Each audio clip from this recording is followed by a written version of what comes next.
आज हम लोग चर्चा करने वाले हैं शरीर की प्रकृति और शरीर की विकृति। इसको जन्म कुंडली के माध्यम से किस प्रकार से समझा जाए कि आपके हाथ में आपकी जन्म पत्रिका आपके सामने है और आप किस प्रकार से समझें कि रोग कहाँ से आते हैं, रोग किस प्रकार से सीवियरिटी की तरफ चले जाते हैं और कौन से रोग असाध्य बन जाते हैं।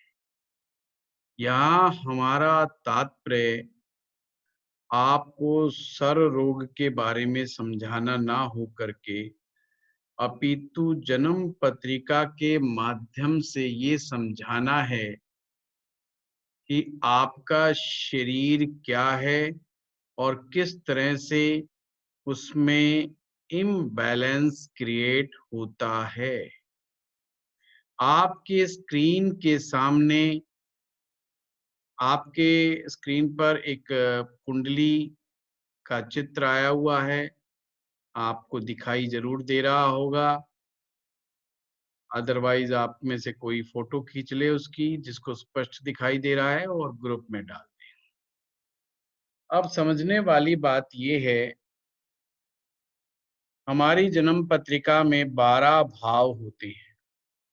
जैसे हमने राशियों पर चर्चा की थी कि 12 राशियां होती हैं, उसी प्रकार से 12 भाव भी होते हैं और प्रत्येक भाव में कोई एक राशि जरूर फॉल करती है। ये नियम है, 12 राशियां 12 भाव, हर भाव को एक राशि जरूर प्राप्त होती है। आप अगर आपने सामने अपनी स्वयं की जन्म पत्रिका भी रख के बैठे हैं तो आप देखेंगे कि आपकी जन्म पत्रिका में 12 खाने बने हुए हैं। 12 हाउस, भाव कह दो, खाना कह दो, घर कह दो, है ना, आप कोई भी नाम दे सकते हैं। और प्रत्येक भाव में या प्रत्येक हाउस में कोई एक राशि बनी। अब वहां पर आप सबसे ऊपर अगर देखते हैं तो जन्म पत्रिका में फर्स्ट हाउस में लगन लिखा होगा। लगन हिंदी में, जिनके पास इंग्लिश का सॉफ्टवेयर है वहां पर असेंडेंट लिखा होगा। ये जो लगन है वहां पर एक राशि उस लगन को प्राप्त हुई है, वो राशि को आइडेंटिफाई करना है, क्योंकि उस राशि का जो स्वामी ग्रह है वो ही लगन का स्वामी कहलाता है। जब हम लगन की बात करते हैं, लगन का तात्पर्य है आपका शरीर। आपका शरीर का मतलब आप स्वयं। अगर मैं मेरे लगन की बात करूंगा तो लगन हमें 3 इंफॉर्मेशन देता है। पहली इंफॉर्मेशन शरीर की, यानी शरीर के बारे में। दूसरी इंफॉर्मेशन हमारे बुद्धि के बारे में। और तीसरी इंफॉर्मेशन हमारी आत्मा के बारे में। 3 इंफॉर्मेशन लगन के द्वारा प्राप्त होती है। I am repeating. पहला आपके शरीर के बारे में, दूसरा आपकी बुद्धि के बारे में, तीसरा आपकी आत्मा के विषय में। 3 चीजें मुख्य रूप से देखी जाएंगी आयुर्वेद के दृष्टिकोण से। शरीर का मतलब तो आप सब समझ रहे हैं। यहाँ पर लगन में जो शरीर है ये वो है जो बाहर से अपीयर हो रहा है, अपीयरेंस, अपीयरेंस का तात्पर्य होता है कि जो दूसरा देख पा रहा है, दूसरा सामने वाला समझ पा रहा है, वो आपका अपीयरेंस है। दूसरा आपके को देख करके कुछ इंफॉर्मेशन जुटाता है। वो इंफॉर्मेशन होती है क्या? आपका कद यानी कि आपकी हाइट, आपका रंग रूप, आपका नैन नक्श, आपके बालों का प्रकार, आपका टाइप ऑफ बॉडी, ये सब वो देखते ही समझ जाता है कि आप रंग के कैसे हैं, हाइट के कैसे हैं, शरीर में गठाव है या कमजोर है, पतला है, दुबला है, मोटा है, क्या है वो सामने वाला समझ में आ जाता है। यानी कि पहला भाव यानी कि लगन का मतलब ये है, वो इंफॉर्मेशन जो इस संसार को जा रही है। अब जहां जहां हम जाकर के खड़े होंगे, बैठे होंगे, जहां भी उपस्थित होंगे, हमारे शरीर की जानकारी तुरंत सामने वाले को पता लग जाएगी। एक तरह से हमारे शरीर हमारे आइडेंटिटी कार्ड की तरह काम करता है। हर व्यक्ति की शक्ल और सूरत अलग अलग होती है।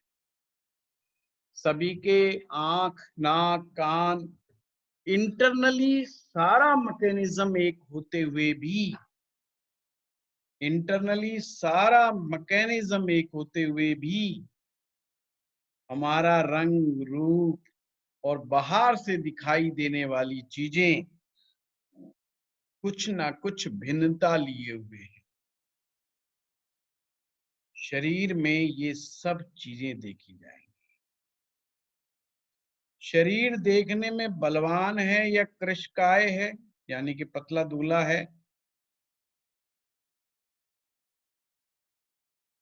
ये आपका लगन डिसाइड करेगा।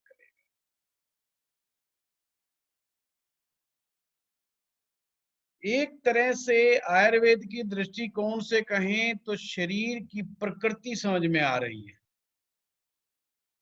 जैसे कोई व्यक्ति बहुत ज्यादा मोटा हो, कोई भी सामान्य बुद्धि का व्यक्ति देख करके ये बोल सकता है कि ये बहुत तेज दौड़ नहीं सकता। कोई भी सामान्य बुद्धि का व्यक्ति ये बात को बोल सकता है। कोई भी पतला व्यक्ति उसको दूसरा देख के बोल सकता है कि ये लड़ नहीं सकता, और ये दौड़ बहुत अच्छा सकता है। कि जहां पर शरीर की बाहुबल का प्रदर्शन हो सकता है ये कमजोर आदमी, पतला आदमी ना फेस कर पाए, पर हाँ दौड़ पक्का सकता है। किसके कंपैरिजन में? मोटे व्यक्ति के कंपैरिजन में ये दौड़ सकता है। ये शरीर की प्रकृति का कुछ हिसाब सामने देख करके समझ में आ जाता है। और आप हैरान होंगे, आयुर्वेद में नियम है शरीर के कुछ लक्षणों को देख करके बीमारियों को डायग्नोज करना। कैसे? जीवा के द्वारा, जीभ के रंग के द्वारा। आपने पुराने वैद्य को देखा होगा, आज भी आप डॉक्टर को देखते होंगे। डॉक्टर एक टॉर्च लेकर के कहता है जबान बाहर करो, आपकी जबान को चेक करता है। मतलब जीवा से भी वो पता लगाता है कि ये बीमारी क्या है, डायग्नोज करने का फार्मूला है उसका। आंखों के द्वारा डॉक्टर ऐसे आंखें चेक करता है, आंखों का रंग चेक करता है, गला चेक करता है, त्वचा का रंग चेक करता है, नाखूनों की शेप चेक करता है, पल्स चेक करता है। यानी कि शरीर को देख करके प्रकृति के बारे में पता करना, इसे कहते हैं आयुर्वेद में सेल्फ डायग्नोस। कि फर्स्ट ऑफ ऑल डॉक्टर का नियम है कि वो खुद जांच पड़ताल करे रोगी की इंफॉर्मेशन को सेकेंडरी माना जाए, पहले वो अपना डायग्नोज कर ले कि शरीर की प्रकृति क्या है, इस समय आंखों का हाल क्या है, नाक का हाल क्या है, जीभ का हाल क्या है, त्वचा कैसी जा रही है, नाखून कैसे हो रहे हैं, कोई शरीर पे कोई फोड़े फुंसी कोई अन्य रिएक्शंस के लक्षण तो स्पष्ट समझ में नहीं आ रहे। तो ऐसा सब चीजें ये आपके शरीर का डायग्नोज करने के साधन हैं, ये डॉक्टर जुटा लेता है। अब ये प्राइमा फेसी तो हो गया, अब हम गहरे स्तर पर जाते हैं तो यहां पर सेकंड फेज में बुद्धि आती है। बुद्धि भी कोई ना कोई इंफॉर्मेशन रोग के बारे में देती ही देती है, और बुद्धि का जो हिसाब किताब है वो रोगी के वार्तालाप करने से पता लगता है। क्या पता लगता है? रोगी का एटीट्यूड डॉक्टर को कुछ इशारे कर देता है कि ये व्यक्ति मनोरोगी है कि शरीर से रोगी है। एक्चुअल में वो जांच कर रहा होता है आपके दृष्टिकोण की, यानी आपके एटीट्यूड की, साथ में आपके ब्रेन में चलने वाले थॉट प्रोसेस की।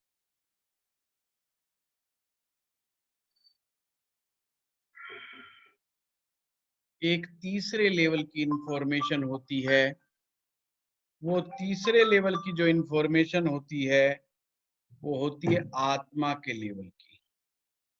उसको चेक करना चाहिए, पर सुलझे हुए वैद्य को छोड़ करके कोई उस तरफ ध्यान नहीं देता। तो ये तीन चीजों के माध्यम से शरीर की प्रकृति का मालूम लगता है। शरीर के लक्षण क्या हैं, बुद्धि आपको क्या इंफॉर्मेशन दे रही है, सामने वाला रोगी अपने बुद्धि को किस प्रकार से इम्प्लीमेंट करता है, यानी कि प्रैक्टिकली कैसे वो उपयोग करता है अपने स्वयं के जीवन में अपनी बुद्धि का। तो व्यक्ति के एटीट्यूड को पता करने से, उसके बुद्धि के इम्प्लीमेंटेशन को पता करने से रोग जल्दी ठीक होगा या देर से ठीक होगा, उस बात का ज्ञान भी प्राप्त होता है। जैसे रोगी जाए डॉक्टर के पास और कहे, अरे डॉक्टर साहब, इन बीमारियों से आज तक कोई बच पाया है क्या? और ये बीपी शुगर ये तो लाइफस्टाइल है, ऐसा अब जो आएगा सो आएगा। इससे पता चल गया कि व्यक्ति का एटीट्यूड बिल्कुल अलग ही प्रकार का है, ये फरेज करने वाला व्यक्ति नहीं है। और ये जब जब बीमार पड़ेगा, बस जब दवा लेगा, जैसे ही बीमारी से मुक्ति पाएगा तो ये किसी भी तरह के फरेज को ना करने में दिलचस्पी दिखाएगा, ना सुधरने में दिलचस्पी। दूसरा प्रकार का रोगी जो अपने शरीर के प्रति बहुत अलर्ट होते हैं और डॉक्टर को कहते हैं, doctor please guide me, I will follow you 100%। Doctor कहता है सुबह प्राणायाम करो, सुबह सैर करो, अच्छा सोचो, बढ़िया पॉजिटिव सोचो, डाइट में ये लो वो लो, और वो पेशेंट हूबहू फॉलो करता है। डॉक्टर समझ जाता है 1 महीने की बीमारी 15 से 20 दिन में भी ठीक होगी, ये व्यक्ति जल्दी से ठीक हो जाएगा, क्योंकि इसका एटीट्यूड डिफरेंट एटीट्यूड है। तीसरा एटीट्यूड, ये सब पूर्व जन्मों के कर्मों का हिसाब है। डॉक्टर साहब दवाई लेंगे तो भी ठीक होंगे और नहीं लेंगे तो भी ठीक होंगे। बचना होगा बचेंगे, मरना होगा मरेंगे। मौत और ज़िंदगी डॉक्टर के हाथ में नहीं है, ये भगवान के हाथ में, जो होगा देखा जाएगा। बिल्कुल अलग एटीट्यूड, डिफरेंट वे। डॉक्टर के लिए ये पेशेंट बहुत चकित कर देने वाले परिणाम देते हैं, नेगेटिव वे और पॉजिटिव वे दोनों ही साइड। तो इस प्रकार से हम लास्ट में चेक करते हैं कि क्या इसको आत्मिक कोई झटका लगा है, आत्मिक कष्ट है। जैसे किसी व्यक्ति का अचानक से बीपी हाई हो जाए और डॉक्टर कहे क्या हुआ इनको, साथ वाला कहे क्या करे जी, इनके पास एक ऐसी गंदी इंफॉर्मेशन आ गई, इनका फला रिश्तेदार फलाना प्रेमी आदमी अभी डेथ कर गया। डॉक्टर समझ जाएगा ये आत्मिक कष्ट है, दवा से जाने वाला नहीं है, इट विल टेक टाइम। और वो उसको रिलैक्स करने की या कोई नींद की दवा देने का प्रयास करेगा, जिससे उसका रिलैक्स हो जाए, ब्लड प्रेशर डाउन हो जाए और वो ज्यादा ज्ञान देने की कोशिश नहीं करेगा। उसे पता है ये शमशान वैराग्य है, ये 5 दिन 7 दिन 10 दिन 15 दिन रहेगा ही रहेगा, इसका कोई दवा नहीं है। जिसका कोई प्रेमी डेथ कर गया, जिसका कोई नजदीकी डेथ कर गया, उसको टेंशन, डिप्रेशन, बीपी, शुगर, ये एक नेचुरल है कि वो हो सकती हैं। अन्यथा नींद तो खराब हो जाएगी, मूड खराब हो जाएगा, बुद्धि सही ढंग से काम नहीं करेगी, मन में बेचैनी रहेगी। डॉक्टर जानता है इसके लिए ज्यादा दवाएं देने की जरूरत नहीं है, इट विल टेक टाइम। तो डॉक्टर जीवन की अच्छा डॉक्टर वही है जो पास्ट हिस्ट्री पता करे। होम्योपैथ की ये खासियत होती है, होम्योपैथ में कोई भी बीमारी का नाम नहीं होता, वहां पर हर चीज का एक लक्षण होता है और केवल सिम्टम्स के आधार पर, लक्षणों के आधार पर दवा दी जाती है और उसका आधार होता है जैसा रोग का लक्षण, उसी से रिलेटेड दवा देनी है। तो ये एक अपने होम्योपैथी की अपनी एक अलग परंपरा है, दवाइयों की पोटेंसी को चेक करने का अलग नियम है और वहां पर भी पदार्थों से भी दवाएं आती हैं, प्लांट किंगडम से भी दवाएं आती हैं, जमीन से निकलने वाले मिनरल से भी दवाएं आती हैं, अलग अलग तरीके हैं। अभी हम उस पर नहीं जा रहे, पर हर होम्योपैथ प्रेजेंट के लक्षण के आधार पर भी उसको दवा ना दे करके उसकी पास्ट हिस्ट्री जानने की कोशिश करता है। वो जानना चाहता है रोगी के द्वारा, रोगी अपनी स्टोरी समझाता है, अपना लाइफस्टाइल समझाता है, अपनी लाइफ जर्नी समझाता है डॉक्टर को। और डॉक्टर मन के विचार, आत्मा के विचार, बुद्धि के विचार, 3 जगहों से इंफॉर्मेशन प्राप्त करता है पास्ट लाइफ के द्वारा और फिर प्रेजेंट में शरीर का लक्षण। इस तरीके से वो अपनी दवा बताता है। आयुर्वेद का भी नियम है, बेशक वो उसके द्वारा इंफॉर्मेशन व्यक्ति के द्वारा इतनी नहीं जुटाता जितनी आयुर्वेद सेल्फ डायग्नोज में बिलीव करता है। यानी वैद नाड़ी देख करके, नाड़ियां सेम होती हैं 3 प्रकार की, वात कफ पित्त, नाड़ी परीक्षा का पूरा चैप्टर है आयुर्वेद में और नाड़ी को सीखना पड़ता है, प्रैक्टिस करना पड़ता है। तो आप ये भी बता सकते हैं कि इस बंदे ने आज सुबह के भोजन में क्या खाया होगा, उसकी संभावनाएं भी बताई जा सकती हैं। किस प्रकृति का है, इसका नेचर क्या है, ये अपने घर में कैसे व्यवहार करता है, घर के बाहर कैसे व्यवहार करता है।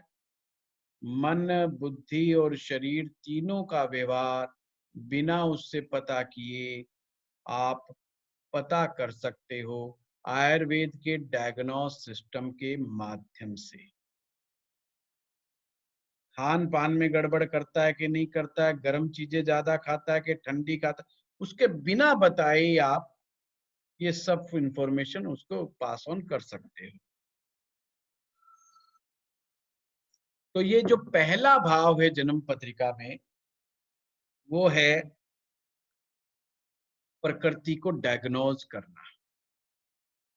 जब हम आयुर्वेद एस्ट्रोलॉजी की बात करते हैं तो हम ये कहते हैं कि फर्स्ट हाउस से आप प्रकृति को डायग्नोज करो। अब एक ज्योतिषी के पास बहुत सारी लिमिटेशंस। पहली बात तो सामने वाला पेशेंट किसी भी प्रकार की इंफॉर्मेशन देना ही नहीं चाहता, क्योंकि हमारे यहाँ रिवाज है कि सबसे पहले ज्योतिषाचार्य की परीक्षा ली जाए। मैं ये नहीं कहूंगा ये गलत है या ठीक है, वो सबका अपना काम करने का तरीका है, पर अमूमन 99% न्यू क्लाइंट्स अपनी कोई भी पर्सनल इंफॉर्मेशन एस्ट्रोलॉजर को नहीं देना चाहते।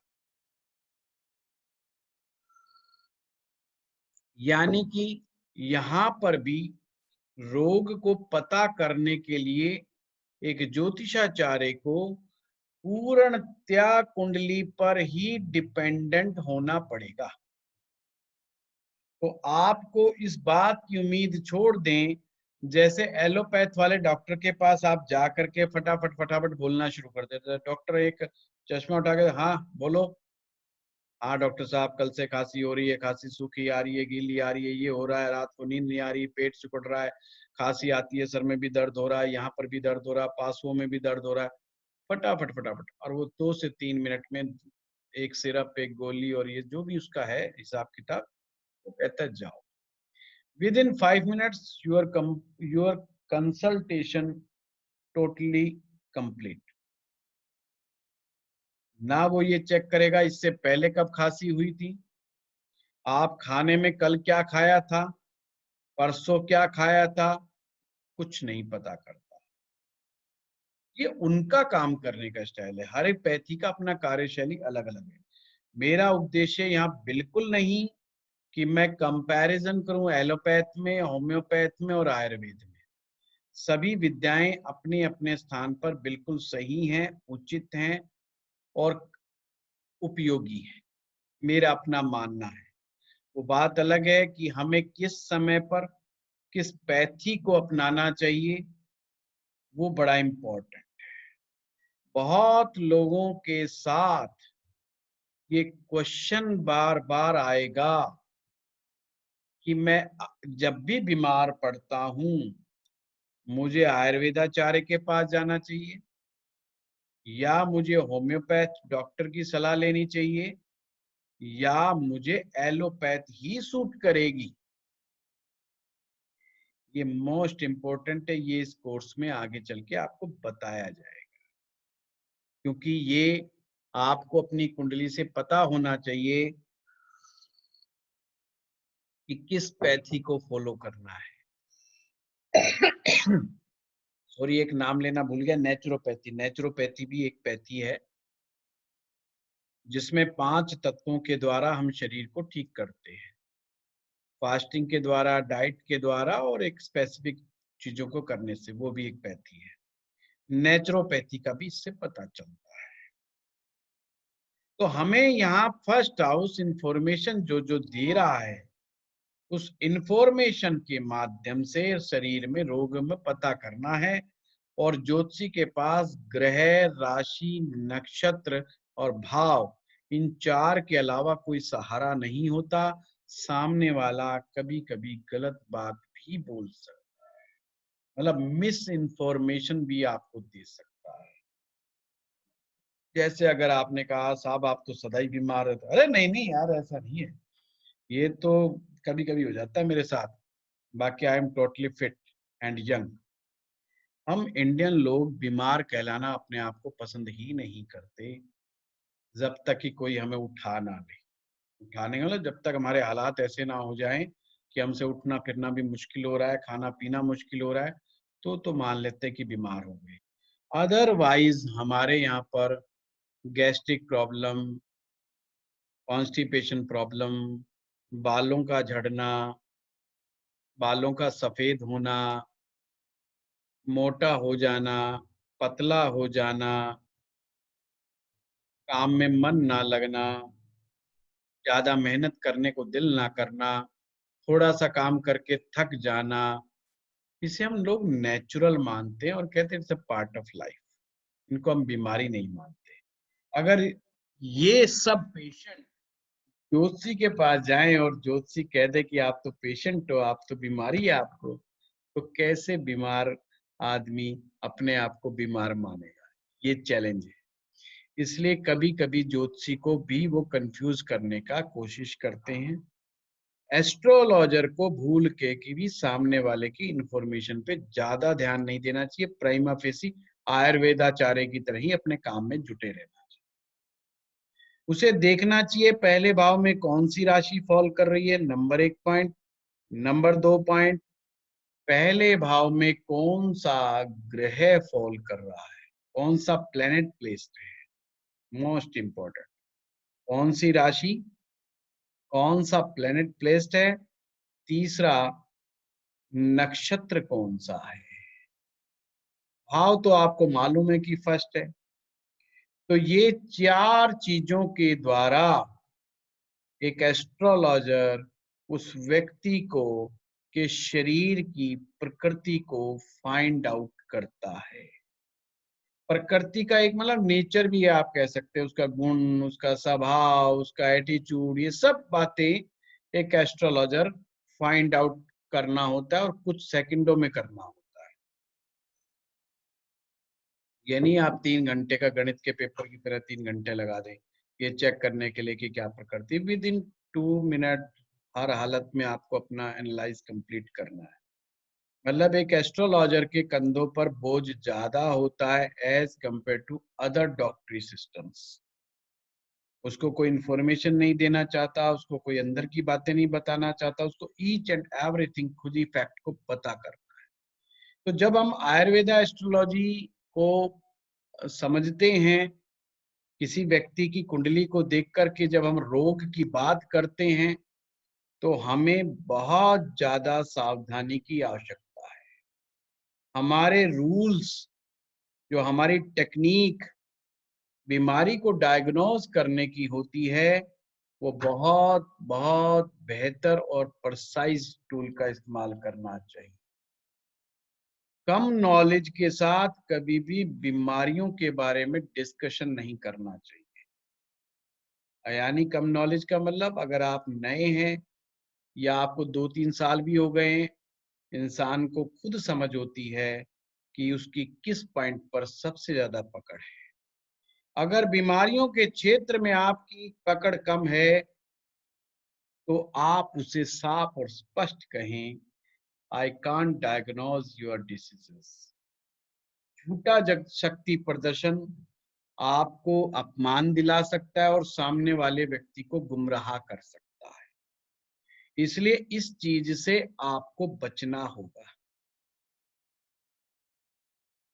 आपने जब तक आप सक्षम नहीं है बीमारी के बारे में जानने के, बीमारी की जानकारी, बीमारी का आने का सोर्स और बीमारी के विदा होने का हिसाब किताब जब तक आपको नहीं पता, आप बीमारियों पे ना डिस्कस करें।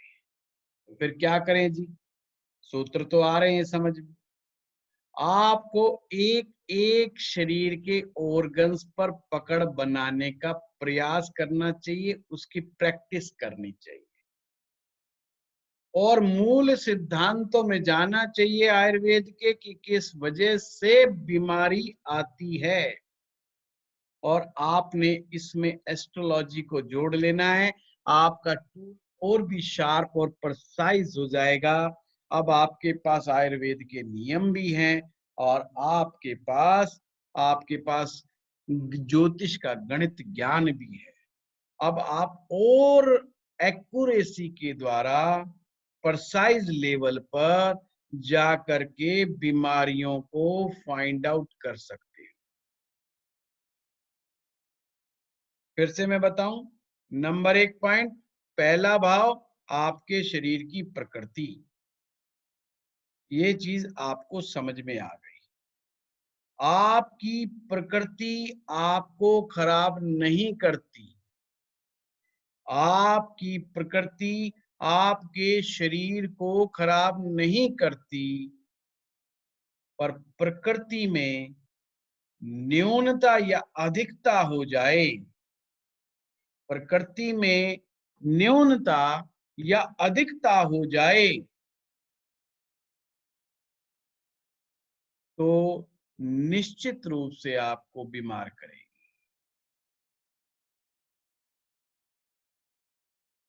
अब आप इस कुंडली में देखिए, जो चित्र आपके सामने है, जहां पर नंबर 6 लिखा हुआ है, नंबर 6 यानी कि कन्या राशि।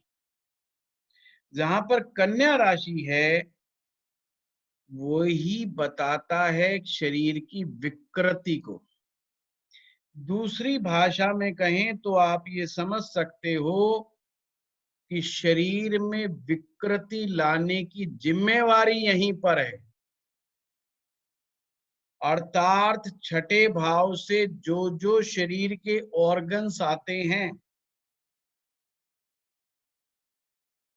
प्राइमा फेसी उन्हीं की जिम्मेवारी है कि रोग अंदर आया जाए। जैसे पहले भाव से लगन से आपने शरीर के रंग रूप को देखा, बुद्धि के स्तर को समझा, कार्यशैली को समझा, उस व्यक्ति के नेचर को समझा, छठे भाव से हम क्या क्या चीजें देखते हैं। एक तो चीज क्लियर आ जाना चाहिए, if first house is your nature means it's your प्रकृति, तो छठा भाव उस प्रकृति की विकृति है, यानी कि अपोजिशन, विरोध है। प्रकृति का विरोध ही विकृति कहलाती है। प्रकृति का विरोध ही विकृति कहलाती है। जब हम प्रकृति के विरोधी बन जाते हैं तो प्रकृति हमसे बदला लेती है। सेम शरीर में जब विकृतियां यानी कि प्रकृति के खिलाफ कार्य करने वाले एलिमेंट्स आपके खिलाफ हो जाते हैं तो शरीर में रोग आते हैं। कहते हैं हर बीमारी को प्रवेश करने के लिए कोई ना कोई बहाना चाहिए। मान लो जुकाम ही हो गया तो कोई ना कोई बहाना होगा। गर्मी से ठंड में गए, फ्रिज का पानी पी लिया, आपने ये कर लिया, वो कर लिया, तो डॉक्टर आपको याद दिलाता है, भाई गर्मी हो रही है, एकदम से फ्रिज का ठंडा पानी मत पियो, एकदम से एसी में मत जाओ, एसी से बाहर एकदम धूप में मत आओ, नहीं तो जुकाम हो सकता है। ये सब समझाया जाता है, इम्यूनिटी के बारे में समझाया जाता है। ये चीजें आपको बताई जा रही है और बहाना पीछे समझाया जा रहा है कि वजह क्या है। पर मूल कारण क्या है? मूल कारण है आपका इम्यून सिस्टम। क्योंकि ऐसा नहीं है, अगर एक परिवार में 10 लोग हैं और 10 के 10 लोग अगर फ्रिज का पानी पी रहे हैं, पर जुकाम तो एक को ही लग रहा है, बाकियों को नहीं लग रहा है।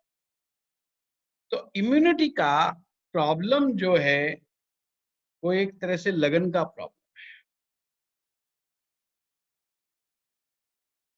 इम्यूनिटी, जैसे मैंने कहा, आपके रिलेशनशिप पर टिकी हुई है, आपके फूड एंड डाइट पर टिकी हुई है, आपकी सोच पर टिकी हुई है इम्यूनिटी, आपकी स्पिरिचुअल प्रैक्टिस पर टिकी हुई है इम्यूनिटी, आपकी श्रद्धा पर टिकी हुई है इम्यूनिटी। ये वो फैक्टर हैं जो मनोवैज्ञानिक फैक्टर हैं। अब हम बात करते हैं विकृति की। विकृति, विकृत कर दिया, यानी कि लगन पे हम मानसिकता देख रहे हैं, तो छठे से हम मानसिक विकृतता देख रहे हैं, मानसिक इम्बैलेंस देख रहे हैं, और जिसे हम इंग्लिश में मेंटल स्ट्रेस बोलते हैं, जिसे हम मेंटल स्ट्रेस, वो भी मानसिक विकृति का एक लक्षण है। अब वो चाहे सिचुएशनल हो, फॉर ए टाइम बीइंग हो, कुछ भी हो, पर उसने स्ट्रेस तो दे दिया। यानी आपकी मनोदशा को बदलने का कार्य छठा भाव करता है। फिर से रिपीट कर रहा हूं, आपकी मनोदशा को, आपके शरीर की दशा को बदलने का कार्य छठा भाव करता है। छठे भाव से कुछ ऑर्गन्स आते हैं, कौन कौन से हैं वो नोट करने वाले हैं, वैसे आगे आएगा, आगे आगे बीमारियों की चर्चा होनी है। सबसे पहले लीवर, लीवर का संबंध छठे भाव से है। आंतें, इंटेस्टाइन, छठे भाव से संबंध है। पैनक्रियास छठे भाव से संबंधित है। स्प्लीन छठे भाव से संबंधित है। कुल मिलाकर के लीवर आ गया, पैनक्रियाज आ गई, आंतें आ गई। नेक्स्ट सेल में देखें तो इन ऑर्गन्स के ऊपर डाइजेशन की जिम्मेवारी होती है। सबसे ज्यादा बोझ, सबसे ज्यादा प्रेशर बॉडी के अंदर ये 3-4 ऑर्गन्स, इनके ऊपर ज्यादा हो सकता है। और जब जब छठा भाव प्रेशर में आएगा, शरीर को विकृत करने का कार्य करेगा। लीवर में गड़बड़ आएगी, डाइजेशन बिगड़ेगा, डाइजेशन बिगड़ते ही आंतों पर समस्या आएगी, लीवर पर समस्या आएगी, पेनक्रियाज पर समस्या आएगी। स्प्लीन, स्प्लीन जो है आपके ब्लड को प्योरीफाई करने का काम करता है। तो इस पर आपको समस्या आएगी, और जब प्योर ब्लड शरीर को नहीं मिलेगा तो फिर एलर्जिकल प्रॉब्लम्स हो जाएंगी, रक्त संबंधी विकार हो जाएंगे, और फिर नाना प्रकार की समस्याएं, वो सब इंटरलिंक्ड है। पर मोटा मोटी अगर मैं बात करूं, ये 3-4 ऑर्गन्स, इनका संबंध छठे से है। तो हमें कोशिश करनी है ये छठा भाव ना बिगड़े। छठा भाव बिगड़ा तो फिर वही वाली बात, ये मन की दशा यानी मनोदशा, शरीर की दशा को बिगाड़ेगा ही बिगाड़ेगा। एक तरह से शरीर में रोग का प्रकट हो जाना, शरीर में रोग का प्रकट हो जाना, ये छठा भाव ही है। वैसे तो रोगों की शुरुआत तीसरे भाव से होती है, और तीसरे भाव तक जब तक चीज अंदर होती है, उसके लक्षण प्रकट नहीं होते बीमारी के। पर जैसे ही व्यक्ति छठे भाव में जाएगा, यानी छठा एक्टिवेशन में आएगा, शरीर में रोग प्रकट हो जाएगा। ये हमें समझना है। यानी कि छठे की दशा व्यक्ति के रोग के प्रकटीकरण की दशा है, कि रोग अंदर छिपा पड़ा है, चुपचाप है, बीमारी गलत हो रहा है पर पड़ा रहता है, ज्यादा तंग नहीं कर रहा होता, और क्योंकि उसके बहुत ज्यादा लक्षण भी नहीं आ रहे होते हैं। तो ये तीसरे भाव की कहानी है। पर जैसे ही लक्षण प्रकट हुए, इट्स मीन छठा प्रकट हो गया, छठा एक्टिवेट हो गया, यानी शरीर की विकृति अब सामने आ गई। रोग के प्रकट होते ही, शरीर में लक्षण प्रकट होते ही, ये शरीर की विकृति स्पष्टतया गोचर करने लगी, यानी स्पष्ट समझ में आ गई। तो ये छठा भाव। ध्यान रखें, नाम मैंने विकृति दिया है, जब तक आप प्रकृति के खिलाफ कोई काम नहीं करेंगे, जब तक विकृति नहीं आएगी। प्रकृति दो है, मैंने आपको बताया था। आपके शरीर के अंदर भी एक प्रकार की प्रकृति विद्यमान है, और ये जो ब्रह्मांड है, ये जो यूनिवर्स है, इसकी भी अपनी एक प्रकृति है। तो ना तो आपने अपने शरीर की प्रकृति के साथ खिलवाड़ करना है, और ना ही आपने इस ब्रह्मांड की प्रकृति के साथ खिलाफ करना है। यानी कि ब्रह्मांड के नियमों को भी मानना है, और अपने अंदर की जो अर्ज है शरीर की, उसको भी समझने का प्रयास करना है। जब हम दोनों का, शरीर की प्रकृति और यूनिवर्स की प्रकृति का तालमेल करके अगर जीवन यापन करते हैं, तो हम निश्चित रूप से स्वस्थ रहेंगे। कोई भी रोग शरीर में आ गया है और जा नहीं रहा है, आने के पीछे भी हम थे, और जा नहीं रहा है उसके पीछे भी हम ही हैं। क्योंकि जब तक नियम ये है, कहता है, आप अपनी विकृति को नहीं पहचानेंगे कि आपकी प्रकृति विकृत किस तरह हो रही है, जब तक आप बीमारी पर अटैक भी नहीं कर पाएंगे। यानी कि कौन कौन से साधनों से आपके शरीर में विकृतियां प्रवेश कर रही हैं, ये फाइंड आउट करना जरूरी है। प्रकृति कहां से एंटर करती है, विकृति कहां से एंटर करती है?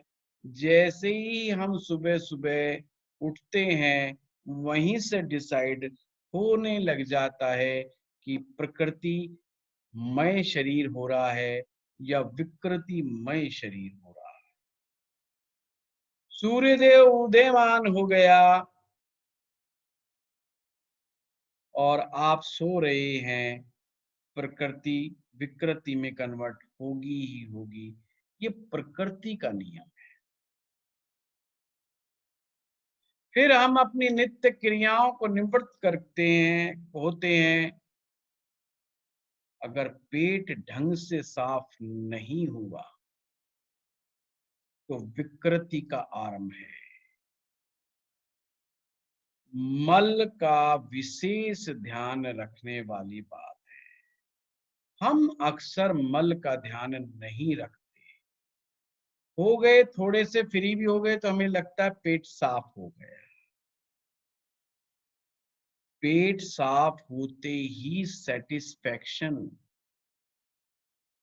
बिल्कुल वैसे ही जैसे परमात्मा के दर्शन हो गए, होना चाहिए। और अति तीव्र भूख लगनी चाहिए, वो मस्ट है। तेज तीव्र भूख लगनी चाहिए। अगर वो अर्ज अंदर से आती है, तो यू आर हेल्दी। और हम डायग्नोज घर में बैठ करके कैसे करें कि हम कॉन्स्टिपेशन का शिकार हैं कि नहीं?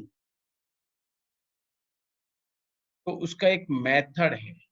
जब फौज में किसी को अफसर बनाया जाता है, ये मुझे किसी फौजी ने बताया, फिर मेरे को मेजर ने बताया, फिर मुझे कई उच्च अधिकारियों ने बताया कि फौज में कैसे चेक करते हैं कि पेट बंदे का कैसा है कैसा नहीं। तो उस बात पे बड़ा जोर देते हैं। तो जब सिपाही या जो बंदा है, जो कहने का मतलब उसको प्रमोट करना है या उसको लेना है, वो टाइमर लगाते हैं कि बंदा टॉयलेट में कितने बजे गया, और फिर टॉयलेट से बाहर आने के टाइम को वॉच करते हैं।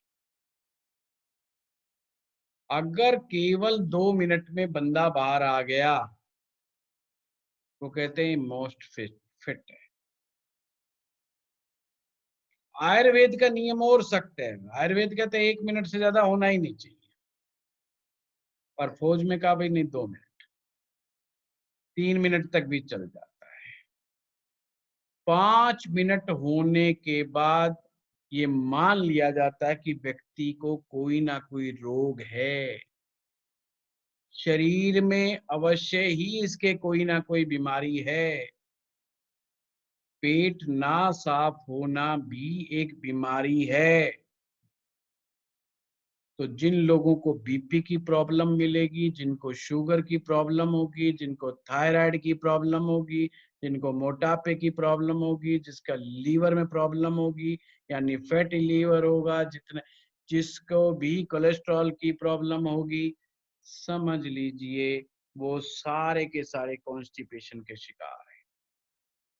ये मैं सामान्य स्थिति में कह रहा हूं, मैं उन लोगों की बात ही नहीं कर रहा जिनका भी अभी ऑपरेशन हुआ, वो तो मजबूर हैं या किसी स्पेसिफिक सर्जरी से होकर के निकल के आए हैं, या कोई स्पेशल घटना का शिकार होकर के आए हैं, या उनका खान पान में एकदम बड़ा भारी परिवर्तन आ गया है, तो उस बात को लेकर के आए हैं। ये एक सामान्य प्रक्रिया, जो सामान्य है, जो दवाएं खा रहे हैं, कुछ ना कुछ बीमारी के साथ चल रहे हैं, उनका धीरे धीरे कॉन्स्टिपेशन सीवियर कॉन्स्टिपेशन में बदलता चला जाएगा। तो सुबह जब हम निवृत्त होंगे, अगर हम ध्यान दें, अगर मल बंद करके आ रहा है, एक मुश्त आ रहा है और सही टाइम से सही टाइम बीइंग आ रहा है, तो आप हेल्दी हैं। अदरवाइज फिर बहुत सारे वेज हैं, उसके कलर को देख करके, उसके साइज को देख करके भी बीमारियों का लक्षण, बीमारियों के बारे में पता लगाया जाता है। ये भी आयुर्वेद में है। वैसे तो इसको सारे पैथी वाले अपनाते हैं, है ना। स्टूल टेस्ट एक टेस्ट होता है, उससे पता करते हैं, खास करके अगर कीड़े हो गए हों या कुछ स्पेसिफिक बीमारियां हैं, कभी कभी मल से रक्त भी प्रवाह होता है, बहुत तरह की चीजें हैं, तो उसमें भी आपको ये पॉइंट ध्यान रखना होगा। चलो जी, पेट साफ हुआ, तुरंत भूख लगी, यू आर फिट, सुबह सुबह भोजन कर लेना चाहिए।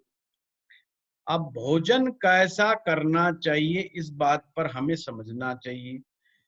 उसमें आया है प्रकृति के अनुरूप, और जब भी मैं प्रकृति के अनुरूप बात कर रहा हूं, आपको समझना है शरीर की प्रकृति भी है और ब्रह्मांड की प्रकृति भी है। ब्रह्मांड की प्रकृति क्या कहती है? आपको अपना लोकल फूड खाना है। मान लीजिए आप मध्य प्रदेश में रहते हो, वहां की कोई स्पेशल लोकल फसल, हम हरियाणा में रहते हैं, हरियाणा की, हर जगह कुछ ना कुछ लोकल होता है खाने के लिए, हर जगह। ये हमारे देश की तो खासियत है, वैसे हर जगह कुछ ना कुछ लोकल स्पेसिफिक होता है। तो सुबह सुबह हमेशा लोकल खाना को ही सबसे ज्यादा प्रेफर करना चाहिए। कभी की किसी की कही सुनी बातों पे नहीं ध्यान देना चाहिए। अच्छा यार, सुबह तुम अच्छा परांठे खाते हो, और आप मध्य प्रदेश में बैठे हो, गर्म प्रदेश में, और सुबह सुबह परांठे खा रहे हो, मे बी हार्मफुल। और आप हिमाचल में बैठे हो, कुल्लू मनाली में बैठे हो, आप शिमला में बैठे हो, आप पंजाब में बैठे हो, आप, और वहां आप परांठे खा रहे हो, नो हार्म। कम हार्म करेगा, कम से कम करेगा, पर हर एक को नहीं करेगा। ये होता है लोकल का फर्क। Local fruits, local vegetables, local recipe, always remember, local recipe, traditional recipe, इस पर सबसे ज्यादा ध्यान देना चाहिए। हरियाणा का आदमी, पंजाब का आदमी ये सोच करके कि मैं दूध पीना छोड़ दूंगा तो मेरा कोलेस्ट्रॉल लेवल नहीं बढ़ेगा, ये बहुत ही गलत विचार है। क्योंकि उसने अपनी ट्रेडिशनल रेसिपी, हमारे यहाँ छाछ भोजन के साथ एक अभिन्न अंग होता है डेली सुबह, और चटनी, और ये जो लोकल रेसिपीज होती हैं, never avoid, never avoid. Pizza, burger, ये हमारे देश के ही नहीं है, और हम सबसे पहले उसको लेते हैं। गेहूं भी हमारे देश का नहीं है, तो सुबह सुबह अवॉइड दें। आटे से बनी हुई किसी भी चीज को कोशिश कीजिए, कभी कभी ले सकते हैं, पर कोशिश करें अपने शहर में पता करने की, शहर में जो आसपास खेत हैं वहां पर कौन कौन सी सब्जियां किस मौसम में हैं, कहाँ से आती हैं, कौन सा फल आता है, हमेशा उसी को प्रेफर करें। ये ही ब्रह्मांड की प्रकृति कहती है, इसको फॉलो करना। अब दूसरी प्रकृति पे आइए, शरीर की प्रकृति क्या कहती है। शरीर की प्रकृति का मतलब शरीर की अंदर की अर्ज क्या है। अगर आप पहलवान हैं, आप ताकतवर हैं, शक्तिशाली हैं, मेहनत कश काम करते हैं, हार्ड वर्क सारा दिन करना पड़ता है, तो केवल नाश्ते से काम नहीं चलेगा, भरपेट खाना खाइए। जो जो भोजन की रिक्वायरमेंट हो, फूड की रिक्वायरमेंट हो, जो अर्ज हो, उसको खाना है, आप उसको लेना है। नेवर अवॉइड कि मैं तो सब साब इतना सा एक इडली ले लूंगी जस्ट एनफ। नहीं, अगर शरीर के उस सिस्टम के साथ जब हम खेलना शुरू करते हैं तो बॉडी की अपनी एक बायोलॉजिकल बात होती है। और लीवर जो होता है ना, लीवर बड़ा ड्रामेटिकली काम करता है यहाँ पर, हम शायद नहीं जानते। लीवर बिल्कुल एक ऐसे सिपाही की तरह काम करता है आपके शरीर में, जैसे कि आपने अपनी कोठी के बाहर एक सिक्योरिटी गार्ड लगा रखा है। तो जब आप अपने घर में सिक्योरिटी गार्ड रखते हो तो सिक्योरिटी गार्ड क्या करता है, जो भी बाहर से आने वाला है वो उसकी पूछताछ करता है। भाई कौन हो, कहाँ से आए हो, किस साहब से मिलना है।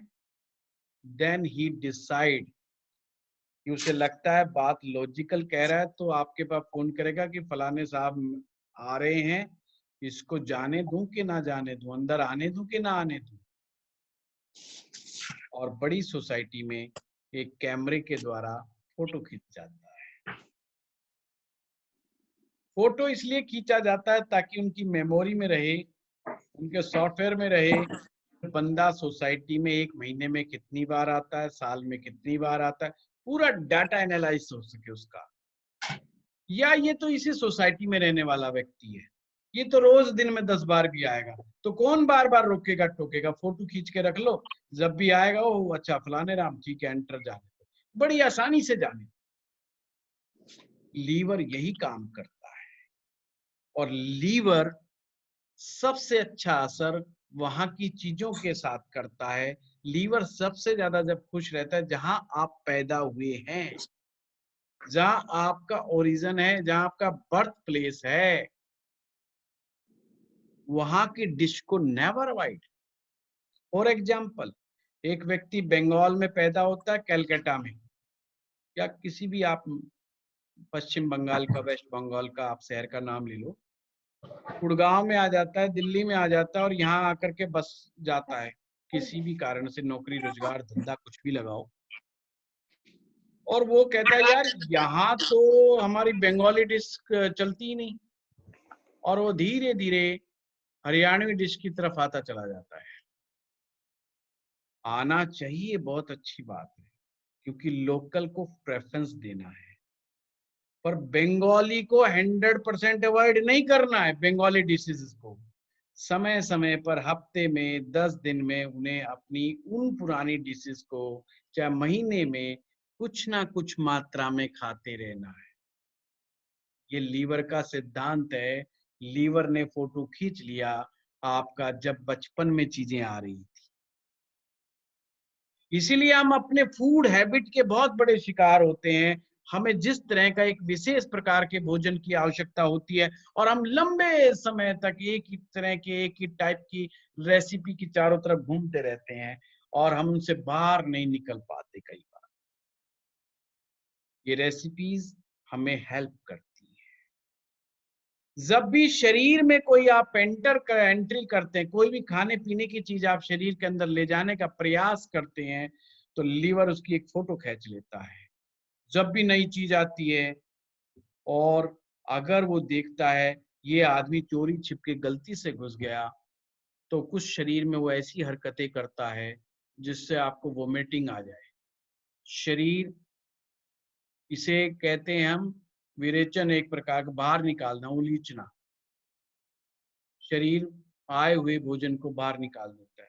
इसलिए आप देखते हैं गलती से हम कई बार बाजार का खाना खा लेते हैं, कोई गलत बासी फूड खा लेते हैं, या जिससे हल्की-फुल्की फूड पॉइज़निंग हो जाती है, तो हमें उल्टी लग जाती है। या हम कोई भी गलत चीज़ खा लेते हैं, तो हमारे अंदर एक बेचैनी हो जाती है, और जैसे उल्टी करते हैं, वो चीज़ बाहर निकलती है, हम थोड़े रिलैक्स हो जाते हैं। ये अपना इनका एक सिस्टम है, एक बॉडी का मैकेनिज़्म है कि गलत एंट्री अगर गलती से हो भी गई, पहले तो होनी नहीं चाहिए, अगर हो गई तो उल्टी कर देता है। अब ये कैसे समय इसको एक प्रक्रिया से समझना होगा, जैसे कोई नॉन-वेज जो है नहीं खाता, एक प्योर वेजिटेरियन आदमी है, तो बड़ा ध्यान रखता है कि मैं गलती से नॉन-वेज ना ले लूँ। पर मान लीजिए किसी फॉर्मेट में नॉन-वेज चला गया गलती से, और उसने बात करते हुए या नहीं ध्यान दिया, गलती से उसके मुँह में आ गया और उसके अंदर चला गया। पर जैसे ही उसको भान होगा कि मैंने नॉन-वेज ले लिया है, शरीर में एकदम अचानक उल्टी आ जाएगी। उसी क्षण वो उलटना शुरू कर देगा। इवन आप हैरान हो जाओगे, उसको कोई ना भी बताए, जैसे ही वो अंदर जाएगा, लीवर एक मैसेज देना शुरू कर देगा कंटीन्यूअस कि भाई ये आदमी आज से पहले यहाँ नहीं देखा गया। आपकी उम्र 40 साल है और पिछले 40 सालों में मैं अपना रिकॉर्ड चेक कर रहा हूँ, ये आदमी नया आ गया, ये कोई दूसरा है, ये शत्रु टाइप आदमी है, दुश्मन टाइप आदमी है, इसको नहीं घुसने देना था, पर घुस गया है, अब इसको बाहर निकालने का प्रयास करो। और वो व्यक्ति उल्टी करना शुरू कर देता है, जितनी ज़्यादा उल्टी करता है उतना रिलैक्स हो जाता है। और फिर वो वचन लेता है, यार मैं ऐसी गलती कभी नहीं करूँगा, जहाँ वेज और नॉन-वेज दोनों एक साथ हो, या तो बहुत सावधानी रखूँगा या खाऊँगा ही नहीं। इस तरह से लीवर आपका सबसे पहला पहरेदार बन जाता है। जो भी फूड आप लेकर के जाते हो, लीवर ने वो सारी फ़ोटो खींच के रख रखी हैं, वो फ़ोटोएँ सारी उसके पास पड़ी हुई हैं, जो आप बचपन से खाते आ रहे हैं। इसलिए ट्राई ना करें आप कि ऑलिव ऑयल यूज़ करेंगे, कि ऑलिव ऑयल महँगा है, 500 रुपए लीटर है, 1000 रुपए लीटर है, और हम ऑलिव ऑयल के पीछे पड़ गए। उसने कहा, पट्टे तू हरियाणा से आता है, तेरे बाप-दादा ने भी ऑलिव ऑयल नहीं लिया, तू देसी घी खाने वाला आदमी, तू सरसों का तेल खाने वाला आदमी, तू मूँगफली का तेल खाने वाला आदमी, तू सरसों का तेल खाने वाला आदमी, कहाँ ऑलिव ऑयल लेकर के आ गया तू? ना शरीर पे लगाना और ना शरीर पे खाना। आपको कोई हेल्प नहीं करने वाला कोलेस्ट्रॉल घटाने में। ये ध्यान रखें, ये आयुर्वेद की मैं बात कर रहा हूँ। ये मैं एलोपैथ वाले तो कहेंगे भई ओलो एलो ऑलिव जो ऑयल है बहुत ही बढ़िया है, बहुत अच्छा है जी, बड़ा सॉफ्ट है जी, बड़ा ये है जी, डाइजेस्ट वो बात कह सकते हैं। और हमारा आयुर्वेद का नियम कहता है, दोनों तरह की प्रकृति को फॉलो करना है। शरीर की प्रकृति जो कि लीवर बड़े अच्छे से जानता है कि आपको क्या खाना है, क्या नहीं खाना है, वो बड़ा ध्यान रखता है। और क्या करते हैं ना, कभी-कभी हमारा गार्ड हमें टाइम पे सूचना देता रहता है और हम गार्ड को डाँटते रहते हैं। अरे तू बाहर आदमी को मत रोका कर, आने दिया कर, देख लिया कर कोई आदमी। तो बंदा गार्ड एक समय पर आकर के कहता है, यार ये साहब है ना, मेरा सुनता तो है नहीं। इसको कई बार अलर्ट कर चुका कि इस टाइप का आदमी आ रहा है और ये आदमी गलत है। और बॉस कहता है, मैं खुद देख लूँगा, तेरे को देखने की परवाह करने की ज़रूरत नहीं है, मैं खुद अपने आप टैकल कर लूँगा, बस तू आने दे। गार्ड अपना काम कम करने लग जाता है। लीवर बार-बार मैसेज देता है आपको कि आप गलत खान-पान में घुस गए हो, गलत जगह पे चले गए हो, गलत चीज़ें अंदर डाल रहे हो, और हम लीवर की सुनना बंद कर देते हैं।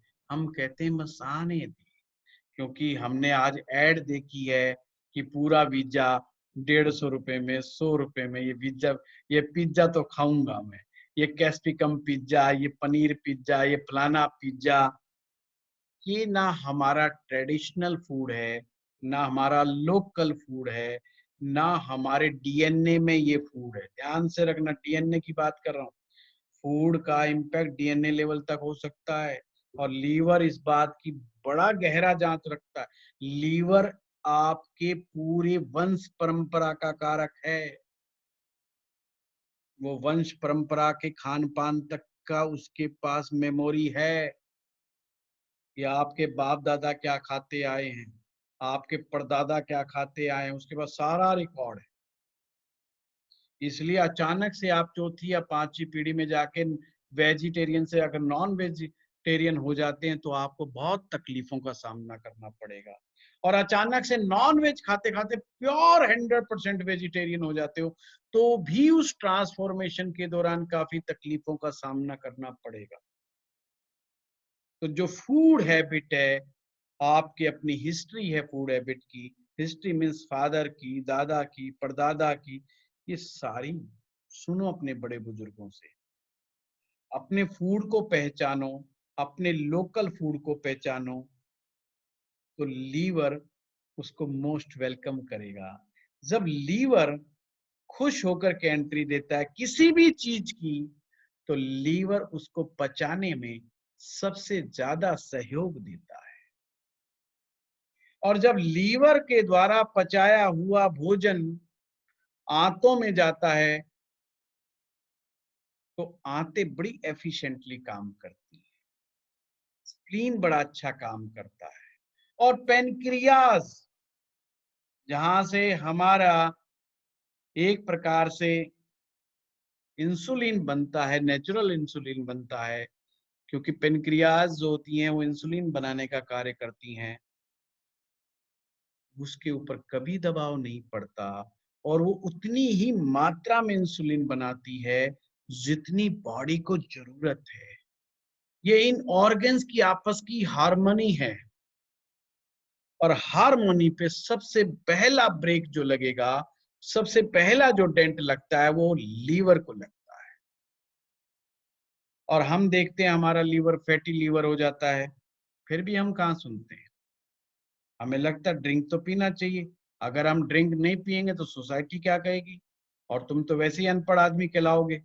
चार समझदार लोगों के बीच में बैठना है तो ड्रिंक लेना पड़ेगा। और जो ड्रिंक करने वाले लोग हैं उनके पास बड़े अच्छे अच्छे बहाने होते हैं, मैंने सुने हैं, क्योंकि 15 साल का एक्सपीरियंस है। तो मैं बहुत बहाने सुनता हूँ पीने वालों से। जैसे मेरा विरोध रहता है राजस्थान का व्यक्ति अगर शराब पिए, क्योंकि राजस्थान गर्म प्रदेश है और शराब अपने आप में गर्म है। अब राजस्थान का आदमी जो तपते रेगिस्तान से आ रहा है, वो जब शराब पीता है तो बहुत ही एब्यूजिंग है, वो लीवर के साथ धक्का मुक्की करता है। मतलब आप, ये वो स्थिति हो गई, आप अपने ही सिक्योरिटी पर्सन को खुद ही आप सिक्योरिटी पर्सन पर अटैक कर दो, उसको खुद ही पीटना शुरू कर दो कि साले तनख्वाह तो मैं देता हूं तेरे को, तो मैं जैसे कहता हूं वैसे कर, तूने अपना दिमाग ही नहीं लगा। तो लीवर धीरे धीरे धीरे धीरे बीमार होने लग जाता है, लीवर फैटी लीवर में कन्वर्ट होता है, फैटी लीवर फिर और ज्यादा तरह तरह की बीमारियों में घुस जाता है। वो राजस्थान का आदमी अगर लंबे समय तक शराब पिएगा, वो भी गर्म प्रदेश में रह करके पिएगा, हार्मफुल। पर वो, अगर आप जम्मू कश्मीर के हैं, आप पहाड़ में रहते हैं, ठंड बहुत पड़ती है, वहां अगर आप शराब ले रहे हैं, वो इतना अब्यूजिंग नहीं होगा जितना राजस्थान में बैठ करके पीने में आपको अब्यूजिंग है। वो लीवर को बहुत चोट मार। अगर हम ये छोटी छोटी चीजों को समझ लें कि लीवर हमारा सैनिक है, लीवर हमारा डिफेंस का फर्स्ट पहरेदार है। हमारे यहाँ जैसे 3 लेयर सिक्योरिटी होती है, हमारे शरीर में भी 3 लेयर सिक्योरिटी है। और पहला सिक्योरिटी के बाहर जो खड़ा है वो लीवर खड़ा है, और लीवर आपके भोजन को पहचान रहा है। और अगर वो पहचान रहा है, वो कह रहा है कि हाँ यू आर अ फ्रेंड, आप मेरे शरीर के फ्रेंड हो, वो भोजन जाने दे रहा है सिर्फ व्यक्ति, सिक्योरिटी उसको पहचान रही है, सिक्योरिटी उसका फूड डाइजेशन करने की खुद जिम्मेवारी लेती है,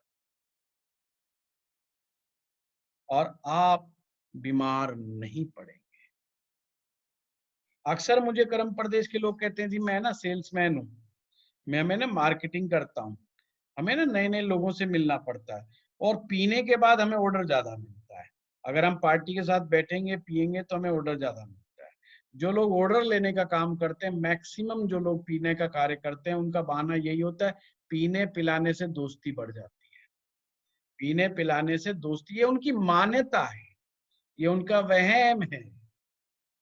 जो लोग नहीं पीते दोस्ती उनकी भी होती है। और चलो उन्होंने कोई अपना एक रूप बना लिया, बट ये हार्मफुल है, ये हार्मफुल है। इसी प्रकार से कोई भी प्रकार का भोजन, जब भी अनजाना भोजन, एलर्जिकल भोजन जब शरीर में प्रवेश करता है तो शरीर रिएक्शन दिखाता है, उसे ही हम एलर्जी बोल देते हैं। एलर्जी का मतलब ये कि कोई शरीर में ऐसी चीज घुस गई है, कोई मन में ऐसी चीज घुस गई है, कोई शरीर में ऐसी चीज घुस गई है जो आपके शरीर को नहीं चाहिए। वो टोटल टोटल अनवांटेड चीज है जो अंदर प्रवेश कर गई है। अगर एलर्जी की प्रॉब्लम है उसमें भी कहीं ना कहीं लीवर जिम्मेदार है, ये ध्यान रखना।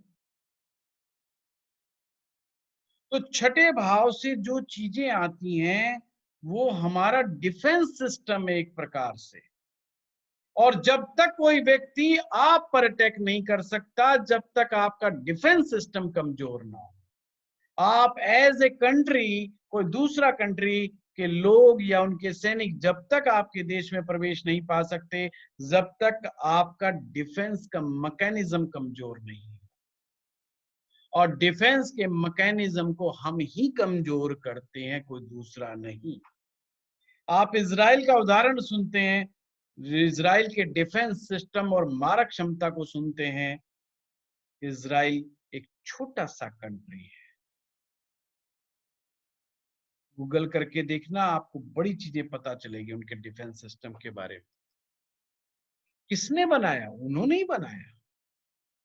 तो पर हमारा देश जो इतना बड़ा मुल्क है, इतनी बड़ी फौज रखे हुए है, और कहीं ना कहीं हमने लैकिंग कर रखी है, हमारे डिफेंस सिस्टम में लैकिंग हो जाती है, जिससे आतंकवादी घटनाएं घट जाती है और जिससे कई बार अनहोनियों का सामना हम लोगों को करना। सारा खेल डिफेंस सिस्टम का है। इट्स इन योर हैंड कि आप अपने डिफेंस सिस्टम को कितना मजबूत बनाते हैं। तो डिफेंस सिस्टम को मजबूत बनाने का पहला नियम, अपने डिफेंस के ऑफिसर की बात सुनो, क्योंकि ही इज एक्सपर्ट। युद्ध उसने लड़ना है, वो जानता है युद्ध नीति क्या है, वो जानता है युद्ध कैसे होता है। आप नहीं जानते, आप उसकी मानो, जो सलाह दे रहा है सुनो। इसका कहने का मतलब है आप लीवर की सुनो।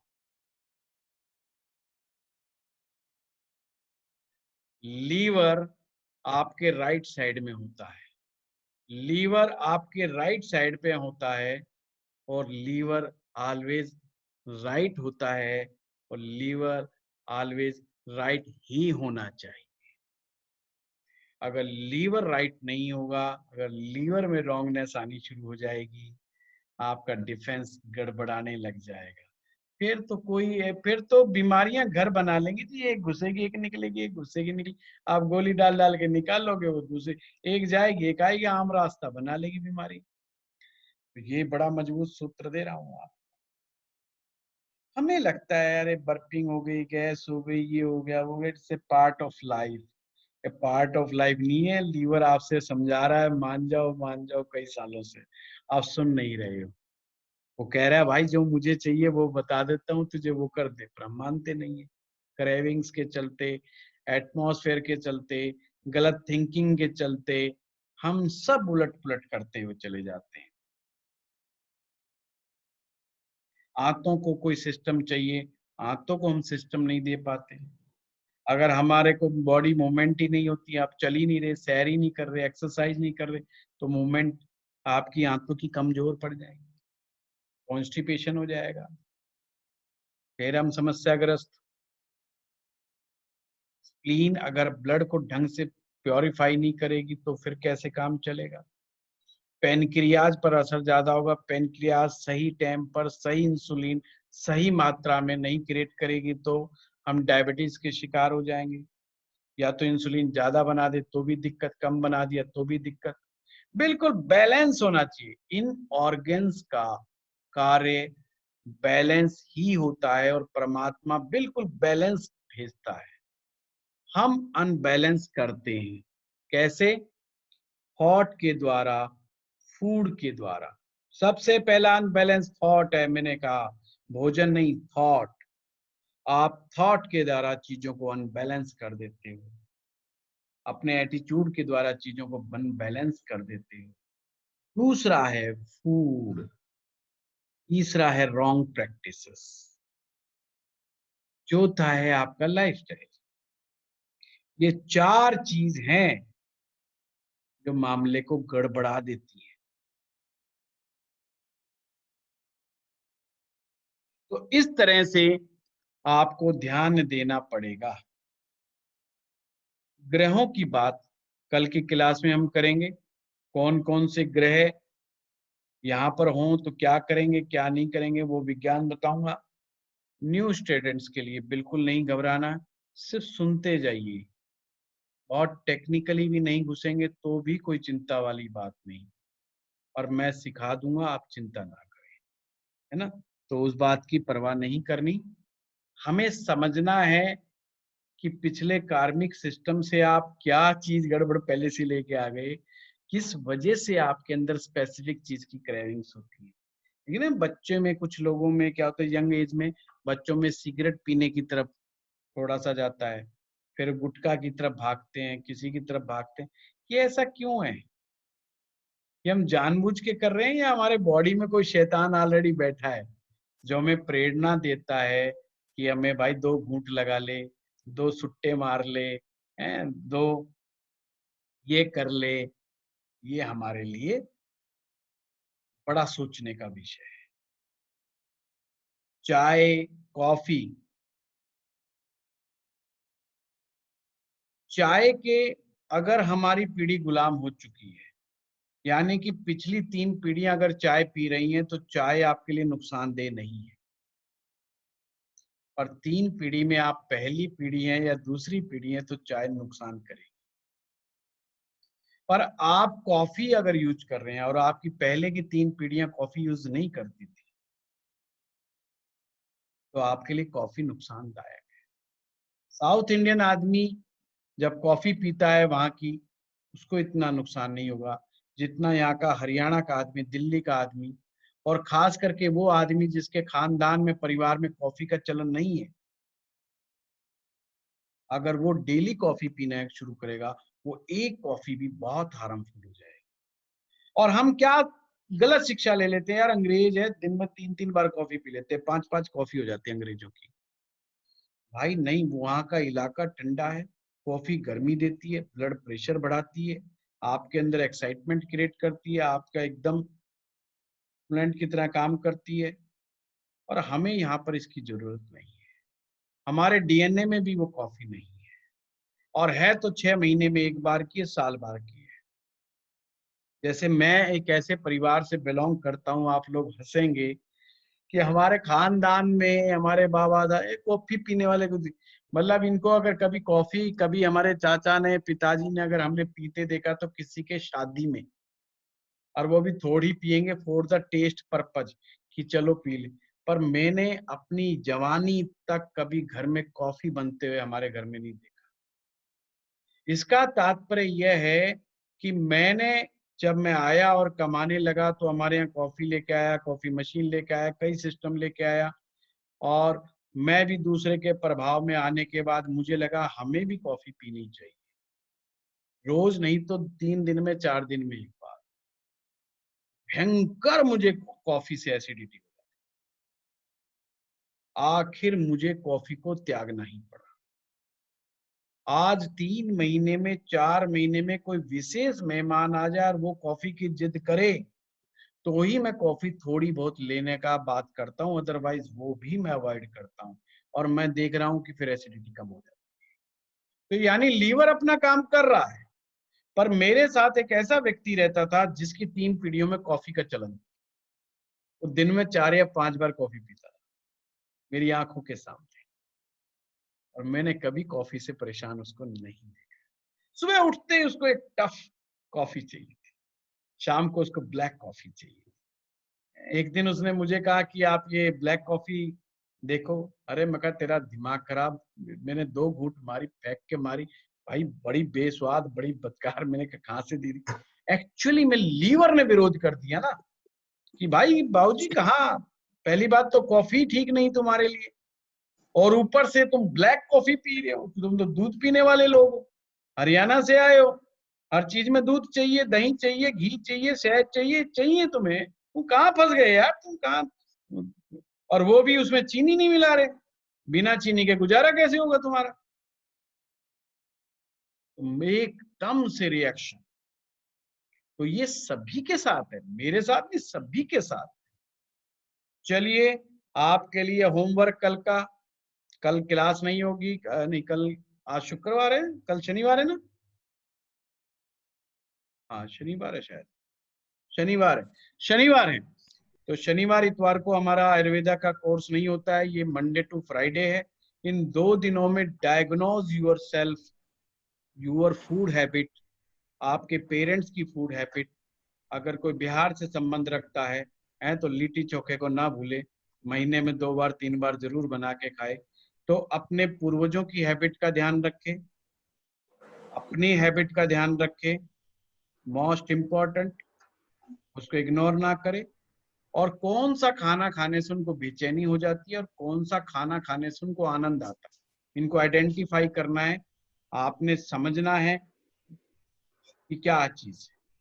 और फिर आपने हैरान भी होंगे, आप जब इसकी लिस्ट बनाओगे तो आप हैरान होंगे। फिर जब मैं ग्रहों से समझाऊंगा तो वही चीजें निकल करके आएंगी, ये भी ध्यान रखना। इसलिए ये साइंस बहुत अच्छी science. Thank you, good night. Thank you गुरुजी। प्रणाम गुरुजी। थैंक यू राम जी, प्रणाम। Sir sir sir sir sir sir thank you हाँ उर्मी जी बताइए। सर आपने उस स्क्रीन पे जो था उसमें लिखा था कि कन्या राशि में जो ग्रह होते हैं वो प्रॉब्लम करते हैं। हाँ, तो सर डू ये वी सभी मीन के लिए, कन्या राशि, सभी सर के डू लिए। वी मीन कन्या राशि या छठा भाव? I am very confused. कन्या राशि का जिक्र हुआ है यहाँ, भाव अच्छा। का नहीं। नंबर 6 राशि जो कन्या राशि है, उसमें जो भी ग्रह बैठेगा, चाहे वो शुभ हो या अशुभ हो, वो प्रॉब्लम क्रिएट करेगा ही करेगा, यानी वो बीमारी देगा ही देगा। सर क्योंकि आपने क्योंकि बीच बीच कुछ में छठा बीमारियों के भाव भी प्रति हम बोला बड़े है, प्रवण होते हैं। आपने बीच बीच में छठा भाव भी बोला है when talking about mental stress and everything. वो So I'm आज confused. छठा भाव ही करा रहा था मैं, उर्मी जी। आज अच्छा। छठी राशि का जिक्र नहीं है, वो जस्ट एक स्क्रीन में नीचे एक लिखा हुआ है कि कन्या राशि भी इम्पोर्टेंट है। कन्या राशि में जो ग्रह बैठेगा वो मोर डेंजरस हो जाएगा, ठीक है, thank you sir, I just है गॉट ना? कंफ्यूज्ड। तो वो पॉइंट समझे। अभी आज मैंने भाव ही कराया है, उसको भाव ही समझना है। आज हमने जो 4 चीजें बताई, लीवर है, पेनक्रियाज है, आपकी आंतें हैं, ये स्प्लीन है, ये सब छठे भाव की देन है, इसका कन्या राशि को लेने देना नहीं है। ठीक है। समझ रहे बात को? तो हाँ। पर हमें छठे भाव में, जैसे कि 4 5 6, जैसे किसी व्यक्ति की कुंडली में कन्या राशि में राहु बैठा है। अब राहु कन्या राशि में इम्यूनिटी को लो करेगा ही करेगा। जिन जिन लोगों की राशि में, कन्या राशि में राहु बैठा है, वो इम्यूनिटी को डाउन करेगा। अब मान लो सूर्य बैठा दिया आपने कन्या का, कोलेस्ट्रॉल बढ़ाएगा ही बढ़ाएगा पट्टे के। अब वो बात अलग है कि भाई बहाना चाहिए, तो बहाने में वो कुछ ना कुछ गड़बड़ तो कुछ भी करेगा, that's a different way. But एक एस्ट्रोलॉजर की निगाह में कि भाई ये तो फंसेगा, ये तो कहीं ना कहीं ट्रैप में आएगा। जैसे कुछ लोगों को पता होता है मेरे लिए क्या गड़बड़ है, दे नो वेरी वेल, मानेंगे नहीं, बहाने लगाएंगे, बहाने लगाएंगे कि क्या है, क्या चीज है। जैसे मैं कई बार आप लोगों को मजाक में कह देता हूँ भाई मुझे चाट पकौड़ी बड़ी पसंद है। एक्चुअली मेरी माँ को बड़ी पसंद थी, मेरी नानी को भी बड़ी पसंद थी, मेरा पूरा ननिहाल चाट पकौड़ी का गुलाम है। तो मैं दुनिया को प्रवचन देता रहता हूँ और खुद चाट पकौड़ी खा लेता हूँ।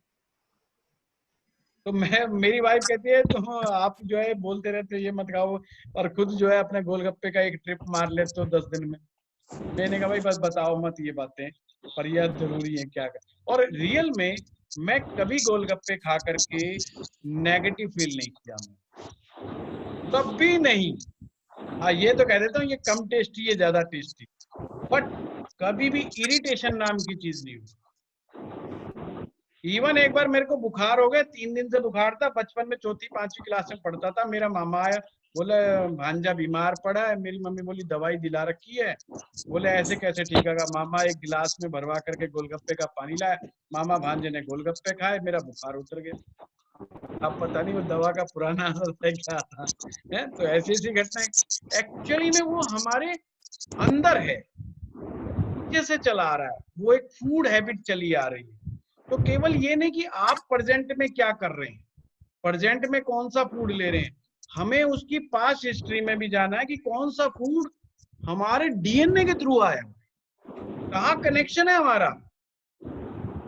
अगर मेरे दादा जो है राजस्थान से बिलोंग करते हैं, मेरी दादी अगर राजस्थान से बिलोंग करती हैं, तो राजस्थान में बनने वाली कढ़ी, वहां पे बनने वाली चटनी, या वहां पे बनने वाली स्पेशल डिश, या वहां का बाटी, या वहां का चूरमा, अगर मैं चूरमे को खाऊंगा तो उसमें पड़ा हुआ देसी घी मुझे नुकसान नहीं करेगा, वो कोलेस्ट्रॉल नहीं बढ़ाएगा, इसलिए मेरे कोलेस्ट्रॉल का लेवल नहीं बढ़ता। और हमारे घर में तो घी और दूध पूछो मत, तो वो चक्कर चलता ही रहता है। तो मुद्दा ये नहीं है कि कोई डॉक्टर कहे कि घी बंद कर दो, दूध बंद कर दो, मैं कहता हूँ वो बात नहीं है। सबसे पहले सुनो, समझो आपकी शरीर की प्रकृति क्या है। ना दूध खराब है ना दूध अच्छा है, ये भी बता दूं, ना दूध खराब है ना दूध अच्छा है। मुद्दा ये है कि दूध आपके लिए कैसा है। कोई भी फूड, कोई भी वेजिटेबल सर्वमान्य रूप से सभी के लिए अच्छे नहीं हो सकते। इसलिए बहुत सारे लोग आंवले का जूस ट्राई करते हैं बेचारे, वो बाबा जी को देख देख करके आंवला पियो इम्यूनिटी बढ़ा, और उनको बेचारों को एसिडिटी हो जाती है, पीते ही एसिडिटी। भाई क्यों नहीं होगी, तुम्हारे बाप दादाओं ने आंवले का सेवन नहीं करा, तुम अपने बोतल ले आए बनी बनी और उठा करके पीना शुरू कर दिया। आंवले को अगर प्रवेश कराना तो चुपके चुपके थोड़े थोड़े कराना पड़ेगा ना। आप सीधा रस में आ गए, आप थोड़े थोड़े पहले टुकड़ों में खाएं, धीरे। नई चीज अगर अच्छी है और डॉक्टर रिकमेंड कर रहा है तो धीरे धीरे क्वांटिटी बढ़ाए, एकदम से ना घुस जाए। ओहो एलोवेरा का बड़ा अच्छा उपयोग बताया, ओहो बाबा जी ने कहा सारी बीमारी दूर, कॉन्स्टिपेशन दूर, फलाना दूर। कई लोगों को कॉन्स्टिपेशन हो जाती है ले करके खा करके उल्टा। बंदा कहता है ये क्या हो गया जी, फिर वो कहता है बाबा रामदेव नकली बनाने लग गया। अरे बात नकली की नहीं है, तेरा शरीर मामला गड़बड़ा गया भाई, तेरा लीवर अलाउ नहीं कर रहा उसको। लीवर जिसको अलाउ करेगा वो चीज, खाई हुई कोई भी चीज ना कॉन्स्टिपेशन क्रिएट करेगी और ना दिक्कत क्रिएट करेगी। अगर आपके खानदान में सब मिर्च मसाले खाने वाले हैं, आप खाओ मिर्च मसाले, जो एसिडिटी हो भी जाए तो गारंटी है मेरी। एक तो डॉक्टर के पास है ना बनी बनाई स्क्रिप्ट होती है, तो वो उन्होंने उनके हिसाब से बोलना है कि गरम मसाले नहीं खाने, चाय छोड़ दो, कॉफी छोड़ दो। वो साइड से खुद कॉफी पी रहे होते हैं डॉक्टर।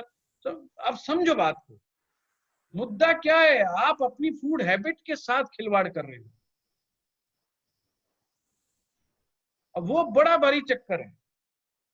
इसलिए ज्योतिष क्या कहता है, ज्योतिष कहता है भाई अपने आप को पहचानो, आप आए कहां से हो, यहाँ पर रुके हुए कुछ समय के लिए, तो रुकना कैसे है उसकी आर्ट सिखा रहा है वो आपको। कौन सा भोजन आपके लिए अच्छा है और कौन सा भोजन बिल्कुल खराब है, भूल के नहीं खाना। चाहे डॉक्टर कह दे इसमें प्रोटीन बहुत है, मल्टीविटामिन बहुत है, नेवर। कोई भी मल्टीविटामिन, कोई भी प्रोटीन की एक चीज आपके लिए परफेक्ट नहीं है। आप सबके लिए मैं ये नहीं कह सकता। यूं तो जिम में जाने वाले लड़के कहते हैं प्रोटीन खाओ, इतना ग्राम तो चाहिए। अब मेरे जैसा आदमी क्या सोचे जो नॉनवेज भी नहीं खाता, इतना प्रोटीन जाएगा। पर हमने कभी डॉक्टर से ये नहीं सुना हमारी बॉडी को देख करके कि आप में प्रोटीन की कमी आ गई। हाँ वो एक अलग बात है, जब जिम जाते नहीं तो उतनी रिक्वायरमेंट भी नहीं। तो मैं अपनी, अगर मैं स्पेशल प्रोटीन पाउडर नहीं ले रहा हूं तो मुझे कोई नुकसान नहीं है। पर अगर मैं डिसाइड करता हूं 1 घंटा सुबह 1 घंटा शाम को जिम जाऊंगा, तो भाई प्रोटीन जरूरी हो जाएगा मेरे लिए, अब मस्ट हो जाएगा। अब मैं नहीं कह सकता भाई मैं नहीं खाऊं, पर लीवर भी पहचानेगा ये प्रोटीन आ कहाँ से रहा है, ये मांस का है या अरे इनके बाप दादे तो प्याज लहसुन भी नहीं खाते थे, ये ज्यादा कहाँ से आ गया, नॉन वेज का कंटेंट है इनके अंदर, तो ये तो वहां से आ रहा है प्रोटीन। वो एकदम विरोध करेगा, वही प्रोटीन आपको बीमार कर सकता है, वही प्रोटीन आपकी किडनी में पथरी बना देगा, आपके गॉल ब्लैडर में पत्थर पैदा कर देगा।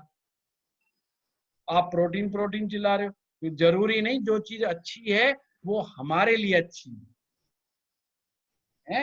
हमारे तंत्र शास्त्र में तो लिखा है देवता भी हानिकारक हो जाते हैं ना, अगर बिना जान पहचान के पंगे लो तो। इसलिए अपने जान पहचान वालों के पास ही जाना चाहिए, है नए नए आइटम मत खोजते रहा करो। लोग बड़े हैं, अरे अरे साईं बाबा जी के जा रहे हो, बहुत बढ़िया बहुत बढ़िया, अच्छा लॉटरी निकल गई, ओ जब से जा रहे हैं गाड़ी आ गई, भाई हमें भी तो चाहिए दूसरी गाड़ी है, पहुंचो साईं बाबा के वो हु आर यू, आया तू कहाँ से, क्या चक्कर तेरा मेरा क्या है, आज बड़ी नमस्ते कर रहा, मैं नहीं जानता अभी तेरे को, अभी साल 2 साल आए जा, फिर बाद में देखते क्या होगा। हम कहते ले ये कह रहा है 2 महीने में काम हो गए या 2 साल हो गए, अगला सुन ही नहीं रहा। कोई देवता खराब नहीं है, कोई देवता अच्छा नहीं, मुद्दा ये हमारा किससे कनेक्शन है। भाई जिससे हमारा ऑलरेडी कनेक्शन है उसके पास जाओ, कुंडली बताएगी हमें भाई कनेक्शन पीछे से किसी के साथ करके आए हो, उसी के साथ रिकनेक्ट हो ना। आप नए नई दुकानें ढूंढते क्यों फिर रहे हो। How did you manage the situation? अगर आप योगा इवन एक्सरसाइज आपको हार्म कर सकती है। कई लोग जिम में जाते बीमार होकर आते हैं, 15 दिन के बाद पसीने छूट जाते हैं, फिर 2 महीने तक नहीं जाते। क्यों नहीं जाते, उनकी बॉडी नहीं स्वीकार कर रही है, वो पहलवान के परिवार से नहीं है भाई, उनके बाप दादाओं ने पहलवानी नहीं की है, और वो करेंगे एक लेवल पे आके खूब कर लेंगे, बना लेंगे, उल्टी सीधे सब कर लेंगे, बाद में उन्हीं चीजों से परेशान होंगे, जो उन्होंने गेन किया उस गेन से ही परेशान होंगे। बहुत गहरा साइंस है, बहुत गहरा विज्ञान है, फूड का जो विज्ञान है बहुत गहरा है, और हम यहीं से गलती कर जाते हैं। किसका विज्ञान?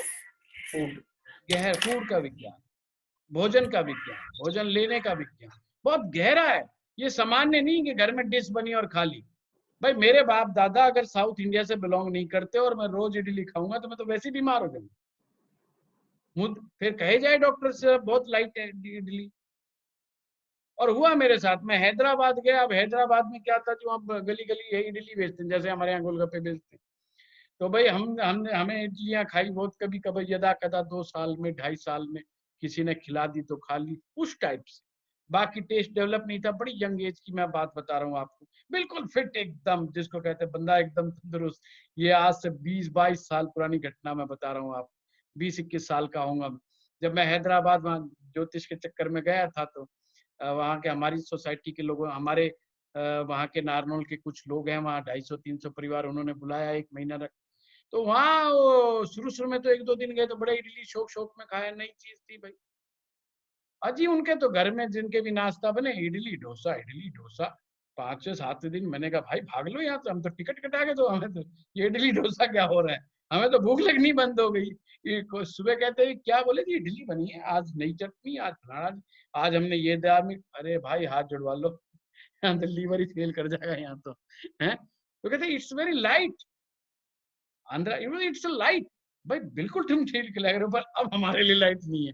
तो हम है ना गेहूं की रोटी के लिए तड़फते, अरे यार गेहूं रोटी दे दे, कोई सरदार टाइप आदमी मिल जाए, कोई पंजाबी ढाबा मिल जाए कहीं चुप चुपा के। तो हम बहाना मारते थे एक समय के बाद कि हमें इनके घर पे खाना ना खाना पड़े और अवॉइड। तो बेचारी वो महिलाएं कहती कि भाई क्या बात, स्वाद नहीं बन रहा पंडित जी, क्या हो गया, सर वो आपने कम मनोभाव कर बदल दिया, गया। ये कर दिया। अरे भाई वो बेचारे अपनी तरफ से बेस्ट बना रहे हैं, वो गड़बड़ नहीं कर रहे हैं बेचारे, कड़ी पत्ता डाल रहे हैं, वो वाले मस्टर्ड सीड डाले। अब हमारे यहाँ कोई डालता नहीं कड़ी पत्ता, अरे यार ये कड़ी पत्ता डाल देते, हर सब्जी में कड़ी पत्ता, मतलब है कड़ी पत्ता हर एक में डाल दो, है। तो इवन वो उनकी फूड हैबिट थी, वो फूड उनके लिए बेस्ट था, और उन्होंने एज ए गेस्ट हम अपनी बेस्ट सेवा की बेचारों ने, पर हम बेस्ट महसूस नहीं कर रहे। इसलिए फूड हैबिट के साथ बहुत जल्दी से खिलवाड़ नहीं करना चाहिए। इवन हमें कहना ही पड़ा भाई हमारे को तुम हमारी तरफ के हो, तुम कहाँ नए नए परोंठे परोंठे बना दिया करो, थोड़ा थोड़ा है, थोड़ा घी घा लगा दिया करो, घी से कर लो है, थोड़ा बहुत चीज। और फिर उन्होंने बेचारों ने जैसे आलू के परोंठे, मूली के परोंठे करने शुरू करे, वो क्या मन लगा, आनंद आ गए हैं। फिर साउथ रमने लग गया है, फिर घूमने लग गए, चलो भाई आज फिल्म सिटी देख के आओ, आज सलारजंग का गुरुजी, म्यूजियम देख करके जो आओ। तो दैट्स अ फूड हैबिट आपकी लाइफ में बहुत बड़ा रोल अदा करती है। हाँ, ये है कि अगर कोई चीज बहुत अच्छी है आपके लिए, डॉक्टर रिकमेंड कर रहा है, उसको प्रवेश कराओ, पर धीरे धीरे, जोश के साथ एकदम तेजी से नहीं, घसा आने दे भाई आज तो डॉक्टर ने कहा अंडे खा लो। अब डॉक्टर ने तो कह दिया अंडे खा लो, आप अंडे खाए नहीं आपने। वो अंडे इतना नुकसान करेंगे कि शरीर में गर्मी पैदा कर देंगे, एलर्जी पैदा कर देंगे, कुछ भी पैदा कर देंगे। और जब तक आप नहीं छोड़ दोगे, जब तक आप अंडे नहीं छोड़ेंगे। तो हमें अपनी चीजों को ध्यान देना, ठीक है।